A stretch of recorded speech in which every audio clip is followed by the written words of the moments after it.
Voilà, bonjour, nous allons apprendre à déterminer la position, la taille et le sens d'une image donnée par une lentille convergente. Voici une lentille convergente, épais au centre et fin sur les bords. Les loupes sont des lentilles convergentes. Voilà, par exemple, les rayons qui arrivent, qui sont incidents sur une lentille convergente, vont converger en un même point. Ce point est nommé foyer image. Et on appelle la distance focale la distance entre le centre optique de la lentille et le foyer. Donc distance focale. Et une lentille est caractérisée par sa distance focale. On a ce type de montage qu'on va voir dans l'exercice. On a une lampe et sur la lampe, on va placer un objet. Cet objet, on va le modéliser par un segment qu'on va noter AB. Ensuite, donc, il y a la lumière qui arrive sur la lentille convergente qu'on va modéliser par une double flèche. Et du coup, la lumière, après avoir traversé la lentille convergente, va arriver sur un écran. Et sur cet écran va se former une image qu'on va modéliser par un segment noté A'B'. Donc AB, c'est l'objet, A'B', c'est l'image. Voici l'énoncé. Un objet AB, donc, de 10 cm de hauteur est placé à 25 cm d'une lentille convergente. Celle-ci possède une distance focale f' égale 15 cm. D'abord, faites un schéma complet, échelle 1/10 de cette expérience. Ensuite, déterminez graphiquement la distance entre la lentille et l'image, donc l'image qui se forme sur l'écran. Quelle est la taille de l'image formée? Et dernière question, calculez le grandissement de cette lentille. Voilà, vous pouvez faire l'exercice en faisant pause. Alors on prend notre papier avec des carreaux 2 cm, c'est possible, c'est une méthode graphique. D'abord, on va tracer avec une règle l'axe optique. Ensuite, on place la lentille convergente avec cette double flèche. Le centre optique qu'on note O. Et ensuite, on va placer donc le foyer. Le foyer qui est placé à une certaine distance focale. La distance focale est de 15 cm, donc à l'échelle, ça donne 1,5 cm. Donc je place ici le foyer dit image, foyer image grand F'. Et du coup, je peux placer l'autre foyer, il y a toujours deux foyers, le foyer image et le foyer objet. Vous voyez, c'est à la même distance, d'un côté et de l'autre du centre de la lentille. Voilà, maintenant, je vais placer l'objet AB. On me dit que la distance entre la lentille et l'objet est de 25 cm. Donc ça, c'est OA. OA, c'est la distance entre le centre optique O et l'objet A. Donc 25 cm, à l'échelle, ce sera 2,5 cm. Et la taille de l'objet, c'est AB, 10 cm. Donc 1 cm à l'échelle. Du coup, voilà, je place AB. Vous voyez, 2,5 cm OA et la taille 1 cm AB. Voilà, maintenant on va tracer trois rayons.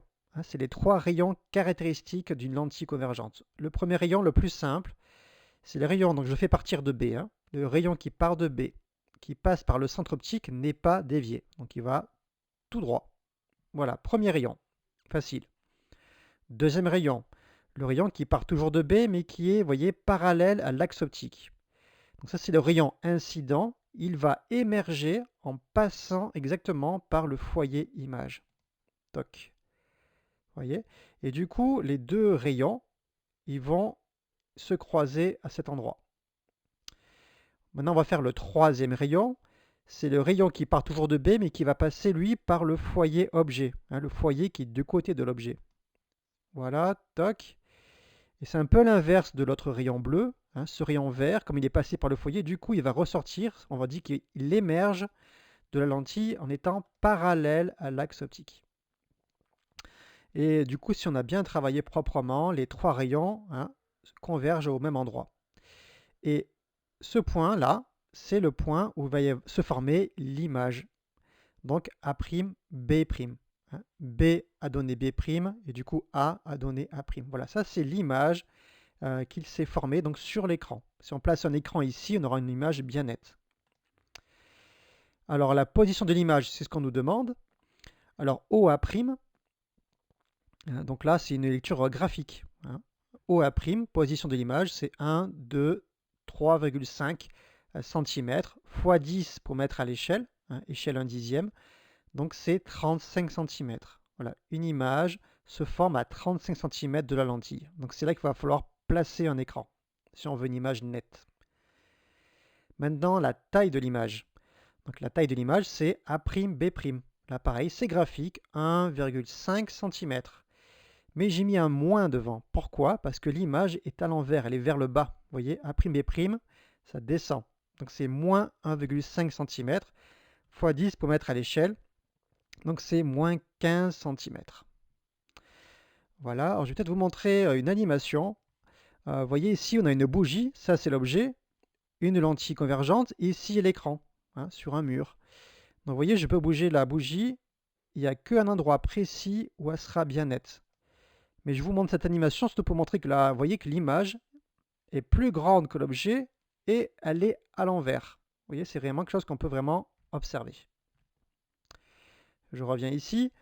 Donc vous voyez, la taille de l'image est bien négative, elle est à l'envers, moins 15 cm.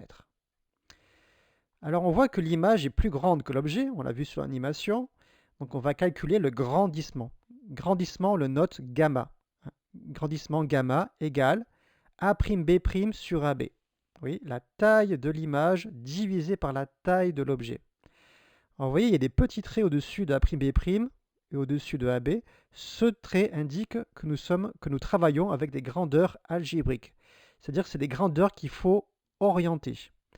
A'B' est vers le bas, donc c'est négatif. AB est vers le haut, c'est positif. Voilà, ça ne faut pas oublier de respecter ça. Donc moins 15 divisé par 10, ça donne moins 1,5. Donc ce moins 1,5, le moins indique que l'image est à l'envers, et le 1,5 indique que l'image est 1,5 fois plus grande. Voilà, bravo à vous, merci et à bientôt.